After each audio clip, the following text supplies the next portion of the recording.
When I started, I was 13 years old, and I've been asked a million questions over the years. I don't think I've really had the chance to talk about the impact of starting a sport at such a young age and how it kind of impacts your identity. It's been a lot to process and a lot to navigate over the last over decade, I guess, being in high performance sport. But, it's also been such a privilege at the same time. It's weird to think that now I'm, like, towards the later end of being at this level, and so I sometimes get I don't know if, like, imposter syndrome is the right word for it, but it's like I still feel like I'm 20 and I still feel like I'm 16.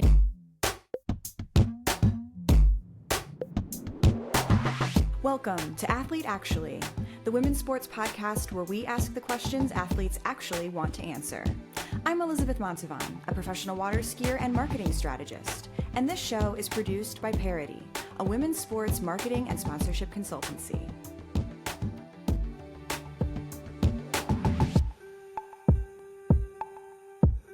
Welcome to today's episode of Athlete Actually. I'm your host, Elizabeth Montavon, and today I'm joined by Marissa Papaconstantinou, a Paralympic medalist and one of Canada's top para-athletes. A three-time Paralympian representing Canada in para-athletics, Marissa won bronze in the T64 100 meters at the Tokyo Paralympic Games and has continued to build on that momentum with multiple World Championship medals, including a silver in the 200 meters in 2025. Born without her right foot, she discovered para-athletics at 11 years old after being fitted with her first running blade, and quickly emerged as one of the fastest athletes in the world in her classification. Beyond the track, Marissa has also become an important voice in the Paralympic movement, recently joining CBC's broadcast team as a special contributor for the Milano Cortina 2026 Winter Paralympic Games. Known for her competitiveness, longevity, and perspective as both an athlete and a storyteller, she's continuing to shape the future of para sport all over the world.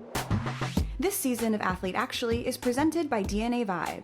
DNA Vibe is a new category of wearable regenerative technology designed to support the body's natural recovery processes, trusted by athletes, trainers, and high performers who are redefining what strength, recovery, and longevity look like.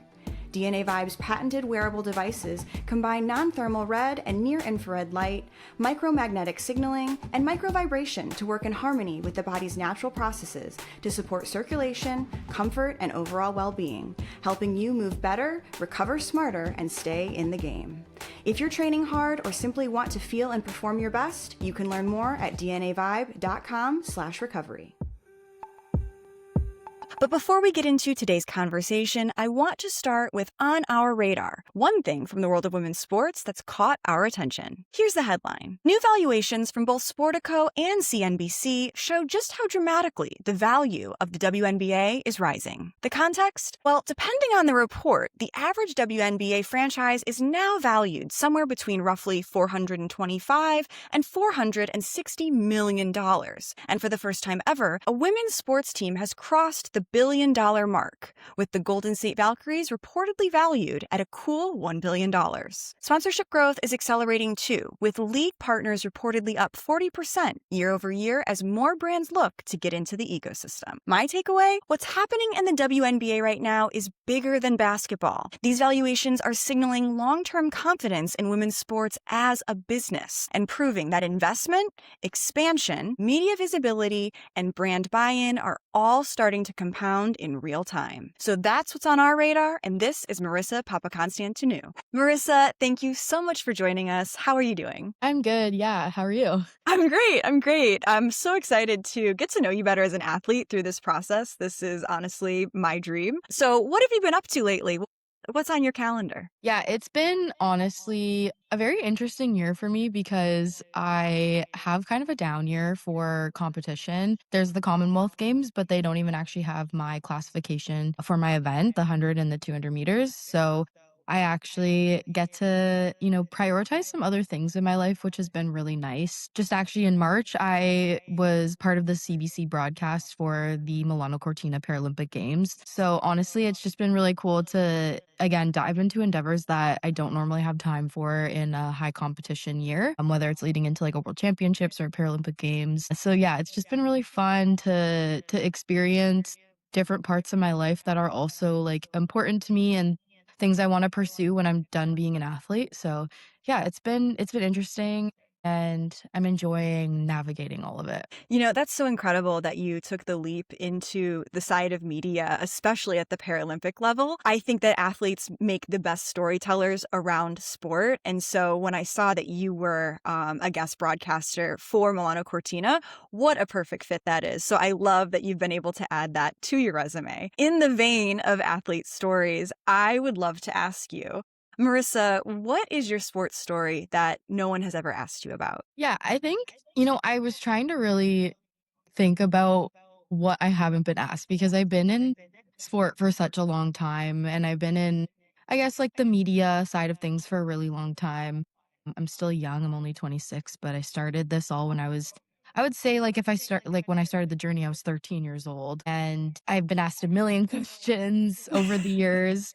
And I think like something that I don't think I've really had the chance to talk about much is really, I guess, the impact of starting a sport at such a young age and really how it kind of impacts your identity over time and also navigating growing up and like growing up from being a teenager to an adult and kind of going through all those phases of your life, but then also like phases of being an athlete as well. It's just been a lot to process and a lot to navigate over the last over decade, I guess, being in high performance sport. But it's also been such a privilege at the same time. So it's, been a lot to navigate. But it's also very weird and strange for me because I now look at young people on my team that are, 16, 17, starting like when I really was just like kind of starting out and in the early phases of my career. It's weird to think that now I'm like more someone that's like towards the later end of being at this level. And so I sometimes get I don't know if like imposter syndrome is the right word for it, but like a I don't know what the right term for it would be, but it's like I still feel like I'm 20 and or like I still feel like I'm 16. I think a lot of people in my circle and in my team still look at me as like that little kid that, just like started out. And I was talking to like one of my massage therapists last week about it. And I was like, I'm 27 this year. And he's like, Marissa, this is like, that's actually sickening because I remember when you were like 15 years old and just starting out on this team. And yeah, it's just crazy how like time goes and I've also like had to navigate so much throughout Mhm. being a young athlete till now. I guess we could call them child athletes. I too was a child athlete. Yeah. I learned my sport at 3 and then I started competing at 8, so it's been such a huge part of my identity for so long. And I think something that's kept me going is knowing that I can reinvent my athlete identity, as many times as I need to. And I think that's just a natural thing that happens whether it's intentional or not. As you grow just as a woman and as a human being, you reinvent yourself. You rebrand, if you will. Did you ever feel like you had a distinct moment where you said, okay, I've kind of got this new, evolved, maybe more grown up version of my athlete identity, or did it happen to you? It's a really, really good question. I think like over time, I was forced into circumstances that had to make me adapt and grow up. And a lot of that happened through like injury. Mhm. Specifically, I would say like in 2017, I tore my hamstring at the London 2017 World Championships in the final stretch of my 200 final. And it was it was a lot because again, I was 17. That year I had really started to, I think, develop and drop my times and I was setting like personal bests every race I was getting into and it was like I felt like I was really inching my way towards the podium that season, and Mhm. I then started to put so much emphasis on that, and that's what became important to me, not anything else. So kind of navigating through that challenge was an eye opener, and it made me have to like rethink what's important about being an athlete and about doing high performance sport. Because when you are at your most vulnerable and everyone is watching you at your most vulnerable, it can be a really tough experience to navigate. And at the end of the day, you know, still got up and finished the race, but it obviously was not the outcome that I was like wanting or looking for. And again, it just had to make me kind of like grow up and think more maturely in that sense of like, it's not always about the outcome. It is about like the process and the journey to get there. And I've had to relearn that so many times throughout my career. That it wasn't just like one instance like that where I learned it and I was like, okay, we keep moving forward. Was no, there will be multiple more times where you have to learn this lesson.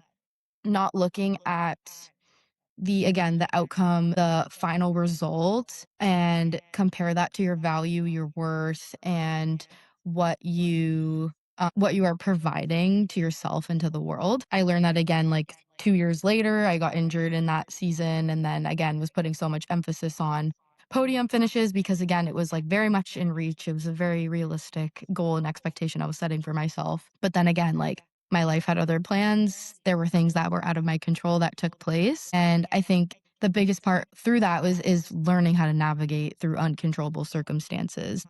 I would say that if I didn't learn those from those, they were young ages. I was only like 17, 18, 19 years old. Okay. Still just like finishing high school, starting university. I thought I was super mature at the time, which like I was in a way to navigate some of the experiences that I've navigated. Having it said that, it's like you look back at yourself at that age and you're like, oh my God, I knew nothing about the world and I knew nothing about myself. And yeah, so got kind of navigating through my Paris 2024 experience. Feeling really great going into the competition. There was a lot of pressure that year. Obviously, like Paralympic years and Olympic years are just like pressure cookers. No matter how you were feeling in the years leading up to it, it is like that year, it's just like everything feels different. Competition stakes are so much higher. Making the team is so much harder. There's just like all these things going on. So it's definitely like on edge all season.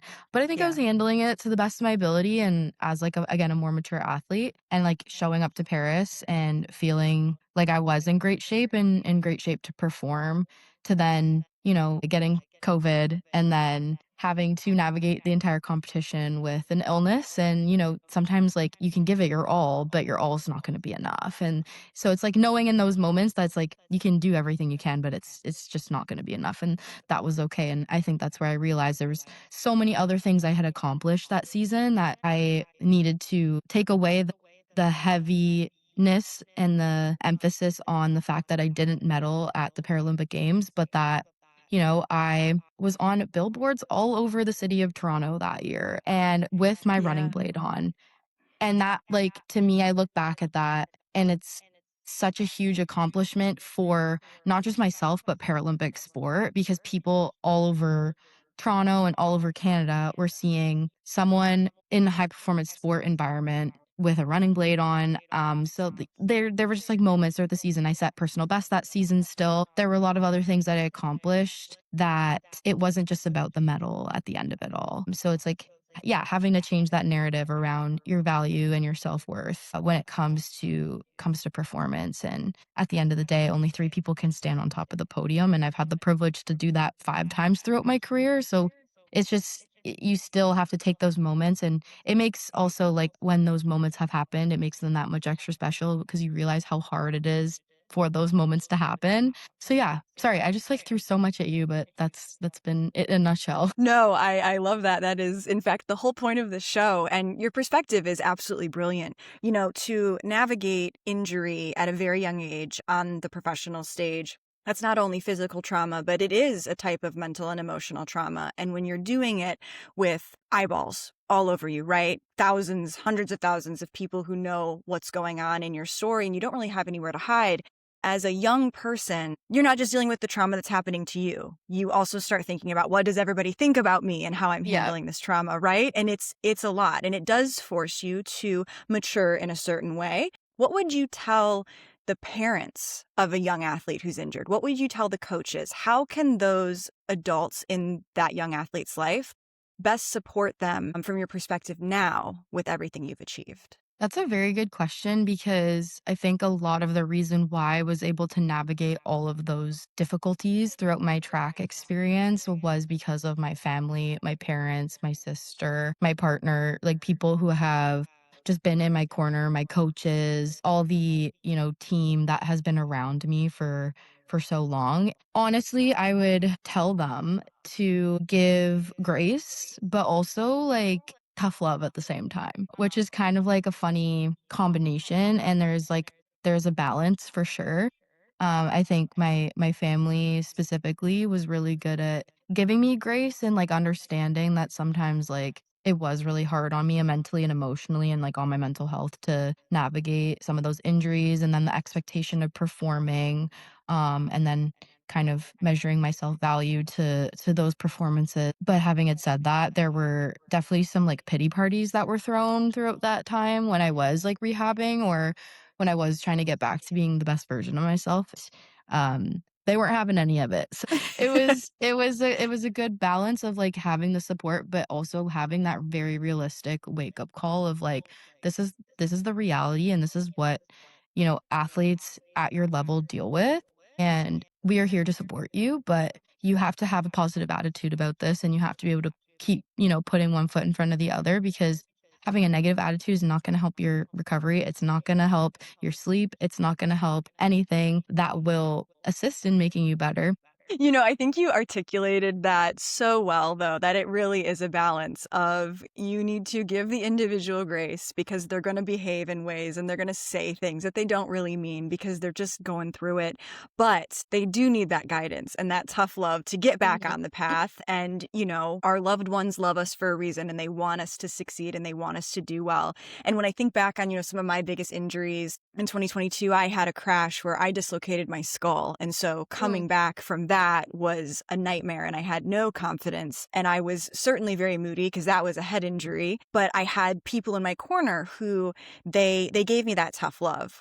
And they pushed me when the time was right because they knew physically that I was fine and I was there. And it was, that grace to emotionally heal while pushing me physically and helping me feel safe. I feel like there's just a lot of parallels there between your comeback stories and my injury comeback stories. Now, you said something really interesting earlier, and that was that sometimes you still feel like your 16-year-old self as an athlete. And I feel the same way at times. There's certain goals that I set as a teenager that I'm still chasing. And it's fun to satisfy those goals for your inner teenager. Is there anything that very young Marissa still has on the to-do list or on the goal list, if you will? This episode of Athlete Actually is supported by Sport Certified Powered by iHerb, a collection of supplements rigorously tested for quality, purity, and performance. For athletes, what you put in your body matters. Sport Certified Powered by iHerb products are tested to meet strict standards, giving you confidence that what's on the label is what's in the bottle. From protein and hydration to essential vitamins and recovery support, their lineup is built for active lifestyles. You can explore the full Sport Certified collection at sportcertified.com. Yeah, I definitely have big hopes for LA 2028. That will be likely my maybe my last Paralympic Games. I try not to set like too many plans in stone because you never know where life will take you, but that would be games number 4 for me. So it's like definitely a really good roster and it's been a really great career. So yeah, that would be kind of like the benchmark of when I would start to reassess like what I want to do after that. But until then, it's going to just be all locked in on being able to perform my absolute best that I can. But my biggest hope and my goal is to be able to perform in LA and leave the track knowing that I did everything I can. I prepared the best I possibly could and ran the fastest that I possibly could have at that point in time. Obviously, there's podium finish goals and big dreams and aspirations like that, but the more mature athlete that stands in front of you today versus the naive 16-year-old is that you can't control everything that happens and you can't control what other people do either. So all you can do is focus on yourself, and the best way to make those goals as realistic as possible is to recover the best you can, to train the hardest and the smartest that you can, um, and to just be able to bring everything that you possibly have to when it matters the most. And so that's what I've learned, and that's what I try to put most of my focus and my emphasis on. But I would be lying to you if I didn't say that I wanted to be on top spot of that podium in LA as well. Absolutely, absolutely. Gold all day for our girl Marissa. Um, Now, when we talk about your sport, it's an individual sport, and the thing I find interesting about individual sports as an individual athlete myself is that you really can't play defense, right? It is all offense. You can't Mhm. control anybody else, and you can't really do anything to impact anybody else. If you do, you're starting to flirt with cheating, and that's not what we're here to do, right? So it is offense all day long. What is that like for you? Because I find it's a type of mental and emotional endurance that doesn't really get spoken about a lot. Would you agree? Yeah, it totally is, and I think it can be, if you allow it to be, it can be incredibly lonely, Mhm. and track, again, being an individual sport, like, you're out there by yourself when it comes time to perform and compete, but I treat it as a team sport as much as I possibly can, and I view it as a team sport as much as I possibly can. I show up to training every day, and I have a group of teammates that cheer me on, that I have to run with, to get through workouts with, and that's what really does, make the environment positive and fun. There are days where it's painful. This morning was one of them. I had just had like a 2-hour nap before getting on this call because it just like took me out. Yeah. But I had one of my training partners, Shariana Haas. She's awesome. She competed in Paris 2024, and she's young and someone that's like really hungry and coming through the ranks. And it's just been really awesome to have her as my training partner. And so she's someone that just keeps me motivated, and we motivate each other, and we just have fun together at the end of the day too. So, yeah, I think it's about treating it as a team sport as much as possible, to not feel that burnout and the burden and the heaviness of like the fact that when you do go on the starting line and it's time to compete, it is just you. Yeah, yeah. I absolutely love that. And, something I want to circle back to here is when you spoke about your Paris 2024 experience, there were challenges, there were struggles, and performance wise, it didn't go the way you wanted.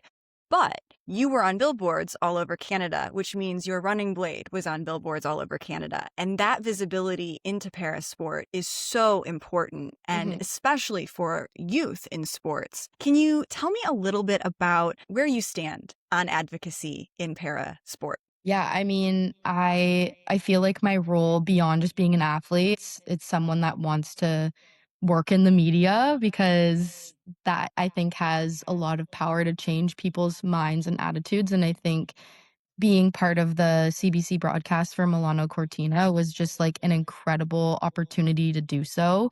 And we had so much positive feedback from like people online, the general public, and also the numbers don't lie as well when you're talking about millions of Canadians tuning in every day to watch daytime, prime time, all of it to watch, Paralympic sport.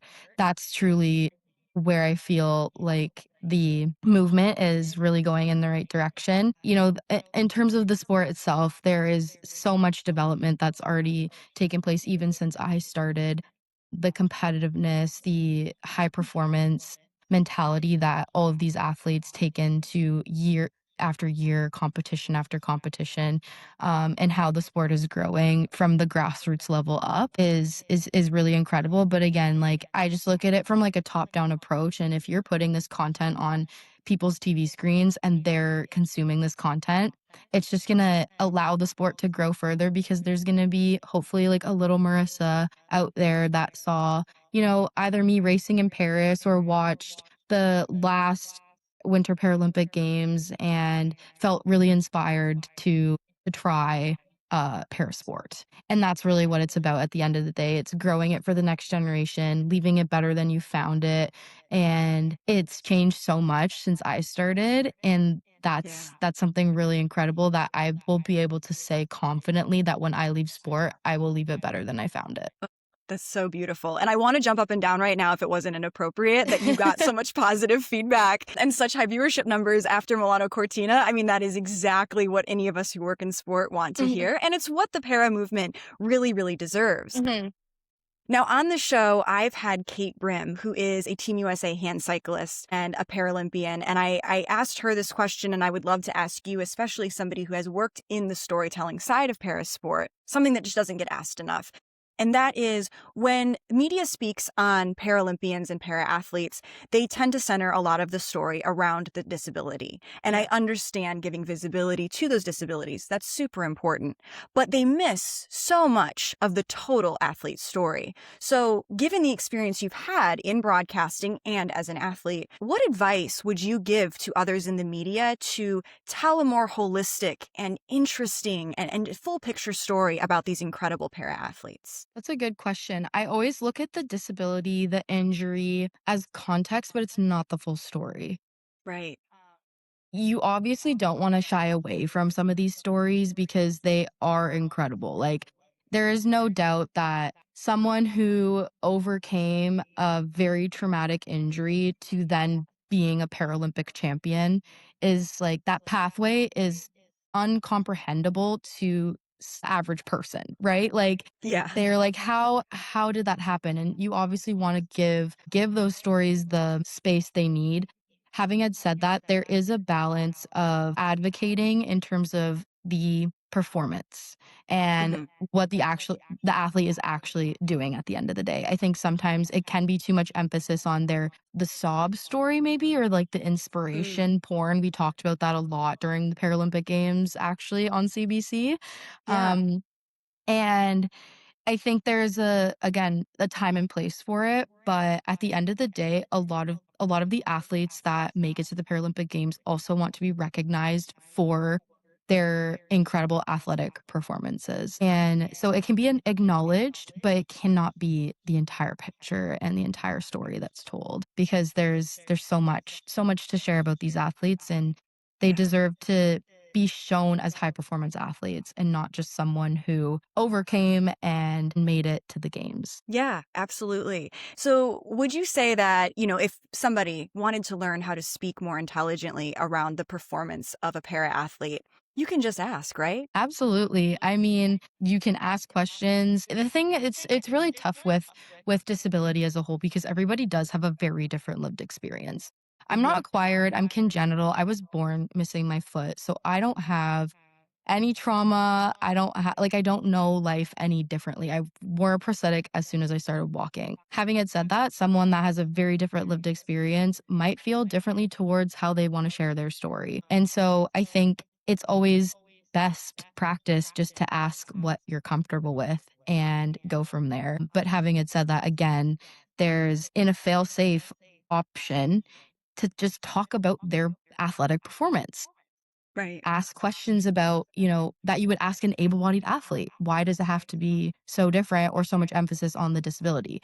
And so Hmm. I think that there's definitely many ways to go around it, but I think I just always go back to the fact that a lot of these athletes just want to be recognized for the fact that they do something really cool and they're really good at their sport. Yeah, and that's excellent media coaching for anybody who works in media or has an interest in it. Athletes love talking about their sport. Athletes love talking about their athletic career. So be respectful, but just ask questions is where I come from in sport because we all want to learn and we all want to know and we all want to share. What would you say surprised you the most about working in the broadcasting side at Milano Cortina? That's a really good question because I was definitely like I prepare quite a bit, especially as a summer athlete talking about winter sport. Yeah. But I was not prepared for the amount of work I would be doing for such small bits on air. And, like, Oh. these, like, really short segments, and you have, like, 2 minutes to get your thought out, and it has to be, like, well articulated, and it has to, like, hook the viewer in, and it has to have, like, all your points, and then you have to tie it up in a nice little bow or, like, throw it off to something else. There was definitely, like, a lot of that going on, and I did study sports media in university, but it was on a much smaller scale, so, like, the big studio, the producer in your ear, Mhm. the lots of moving parts and things can, like, change on a dime, and what you wanted to say originally might get cut, or you might have to speak longer than you had originally planned. There's just like so many moving parts all the time. So I would say that was definitely a big eye opener for me, but I was really happy to navigate through it because it was just so fun and high energy. And it also gave me the similar like high and feeling you get from competing. So that part of it was really cool because again, this is something I want to pursue when I'm done sport. So to have that same feeling that competition gives me was really reassuring to know that when I do decide to retire from being an athlete, that my life after it is still going to be fun and exciting. And I hope I can just continue on that pathway and make that a possibility for myself. I just love that you found another passion that still is in sports and very sport relevant that fulfills you in the same way. That's such an important part of an athlete Mhm. journey is, we all retire at some point. Yeah. And what are you going to do afterward? And does it need to be something completely different from sport, or do you still want to be in the world of sport? And you're glowing right now. I can tell it truly authentically is a good space for you. Marissa, we've talked so much about your career thus far. Tell me a little bit about what's on the horizon for you. What do you got coming? Yeah, so this year I do have some competitions coming up. A lot of them are more locally. National championships are in June. And then I do plan on doing a small European tour in the start of July. And then that will kind of just like wrap up my short season. We have a early world championships next year in June. So I think the plan is to kind of wrap up this season a little earlier than normal and then get started earlier than normal to work towards World Championships. I believe they're gonna be in Uzbekistan in June next year, so that's gonna be pretty cool, like a cool experience. Yeah, And there very will cool. also be the Pan American Games as well in August in Lima. And I've actually never been to the Pan Am Games before because like the timing of them in the past never worked out for me. So it will be Oh. really cool to go to a Pan Am Games and probably end my season with that. And then again, take a little break and then start to gear up for LA 28. It's kind of crazy that that's all in like the same kind of little block. Like 2 years Yeah. away is it's insane how fast time goes. It's going to be a fast 2 years. I know Yeah. that much. Incredible. Well, I can't wait to see everything you accomplish along the way. But before we wrap, I want to take us to our segment called The Last Lap, which I always feel really silly saying that to athletes who actually run laps or do anything that actually has laps in it. I'm like, oh, Well, this the is good too thing is cliche. I never run a full lap around the track. So True. Okay, so I'm not being totally cliche right now. no. We're still good. Okay, so the last lap. Marissa, if you were the answer to a sports trivia question, what would you like that sports trivia question to be? Okay. I think I did think about this and something that did kind of like start off my career a little bit was which Canadian athlete was in the Ontario Science Center? Interesting. That has got to be one of our most unique ones. So which Canadian athlete was in the Ontario Science Center? Yeah, and for context, when I was 13, I was basically like a large photo of me with my running blade was in the human bionics exhibit at the Ontario Science Center. So just like about technology and the way the human body works. So yeah, that would probably be my trivia question. That is so cool. You've been famous for a long time. I wouldn't say famous. Oh my gosh, Marissa, I have so enjoyed this. Thank you so much for being here. Thank you for having me. This was a lot of fun. Thanks for listening to Athlete Actually. If you enjoyed this episode, be sure to follow, rate, and share with someone who should be part of the conversation. To learn more about how brands are partnering with pro women athletes, visit ParityNow.com.